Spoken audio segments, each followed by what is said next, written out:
ഏതായാലും അതൊരു വല്ലാത്ത ക്യാരക്ടറാണ്. എന്താ വെച്ചാല് നമ്മൾ വിചാരിച്ചിരിക്കാതെ ഉണ്ടാകുന്ന ഒരു കഥയാണല്ലേ. അതിനകത്ത് കഥ എന്താന്ന് ചോദിച്ചാൽ ഒരു ചിതാവസ്ഥ കൊടുത്ത് മൂക്കും കൂടി പറഞ്ഞ് മരിച്ചു. ഇതിന്റെ കോലാഹലമാണ്. പിന്നെ മനോഹരമായിട്ട് അതിനെ ഒരു സിനിമയാക്കി അല്ലെ. ഹോൾ ടീം അതിന്റെ എല്ലാ ക്രെഡിറ്റും. ഇനിയിപ്പോ മലയാളം ഇതിനകത്ത് സെക്കൻഡ് പാർട്ടിലുണ്ടാവും എന്തായാലും.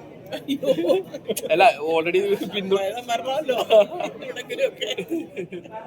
രാജുവേട്ടൻ കണ്ടിരുന്ന സിനിമ എവിടെ ഈ പ്രകമ്പന സിനിമ കണ്ടിരുന്നു? ഇല്ല, അതാ പറഞ്ഞ 18-ാം തീയതി കേരളത്തിലെത്തും. ഇപ്പൊ രാജമോത്സവം രാജമോത്സവത്തെ നമ്മളെ നോബഡിയല്ല, മറ്റേ ഞങ്ങൾ പോയിരുന്നു വാരണാസി. അതിന്റെ ഒരു ഇന്റർവ്യൂ അദ്ദേഹത്തിന് വന്നിരിക്കുന്നത് പറ്റി പറയുന്നത് ഞാൻ കണ്ടുവന്നു. അതിപ്പോ 18-ാം തീയതി വരെയുള്ളൂ. അത് കഴിഞ്ഞാൽ നേരെ കേരളത്തിലേക്ക് ഖലീഫയാണ്. അപ്പൊ എന്തായാലും അവർ